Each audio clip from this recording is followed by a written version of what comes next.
Hi friends. இயேசு கிறிஸ்துவனுடைய இரத்தத்தின் வல்லமை குறித்து ஒரு வேடிக்கையான ஒரு கதையை உங்களோட ஷேர் பண்ணுறேன். ஒரு 2 பசங்க ஒரு நாள் பேசியிருந்தாங்களாம். "ஏய், இயேசு கிறிஸ்துவின் ரத்தம் எவ்வளோ பவர்ஃபுல் தெரியுமா? அது வந்து நம்ம சகல பாவத்தையும் நீக்கி நம்மளை சுத்திகரிக்குது அப்படின்னு சொல்லி பைபிளில் சொல்லியிருக்குடா" அப்படின்னு சொன்னான் ஒரு பையன். அதை கேட்கும்போது, "அப்படியா? அவ்வளோ பவர்ஃபுல்லாடா? எல்லா பாவத்தையும் அது கழுவுதா? ரொம்ப ஆச்சரியமா இருக்கே" அப்படின்னு சொல்லி கேட்டானா. ஆமாண்டா. அதுக்கப்புறம் உன்னால வந்து பிசாசு வந்து நீ பாவின்னு உன்ன குற்றப்படுத்தவே முடியாது. இயேசுவின் ரத்தம் உன்ன கழுவிருச்சுன்னா, நீ அப்படி உன்ன வந்து நீதிமானா, பரிசுத்தவானா அது மாத்துது அப்படின்னு சொல்லி சொன்னானாம். ஏய், சான்ஸே இல்லையேடா! ஒருவேள அந்த ரத்தத்தின தாண்டி வந்து பிசாசு நம்மள குற்றப்படுத்திட்டான், நம்மள கரைப்படுத்திட்டான்னா என்னடா பண்றது? அப்படின்னு கேட்டானாம்.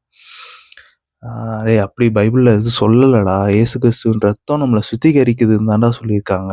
அப்போ வந்து அவனால எதுவும் செய்ய முடியாது அப்படின்னா. இருந்தாலும் எனக்கு சந்தேகமா இருக்கே.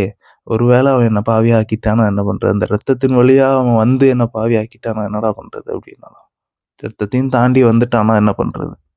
அப்படின்ட்டு ஒரு சந்தேகம் அவனுக்கு.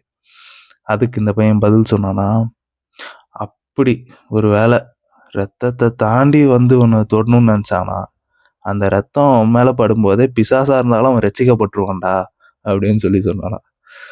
ஸோ இது வந்து ஒரு வேடிக்கையான சம்பவம். ஏன்னா, பிசாசுக்காக இயேசு ரத்தம் சிந்தல. ஆனா, இயேசு கிறிஸ்துவின் ரத்தத்தின் வல்லமைய வந்து நமக்கு உணர்த்தும்படி இந்த சம்பவத்த நான் உங்களோட ஷேர் பண்றேன்.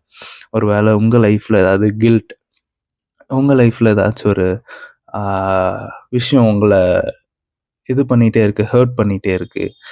ஆ நான் செஞ்ச இந்த மாரி ஒரு விஷயத்தினால நான் ரிக்ரெட் ஆயிட்டே இருக்கேன் அப்படின்னு நீங்க ஃபீல் பண்ணீங்க அப்படின்னா, இயேசு கிறிஸ்துவின் ரத்தம் சகல பாவங்களையும் நீக்கி உங்களை சுத்திகரிக்கும் அப்படின்ற அந்த குட் நியூஸ உங்களோட ஷேர் பண்றேன். Ah God loves you very much. ஆண்டவர் உங்கள அதிகமா நேசிக்கிறார். உங்களுடைய பரிசுத்தத்துக்கு தேவையானதை இயேசு நிறைவேற்றியிருக்கிறார்.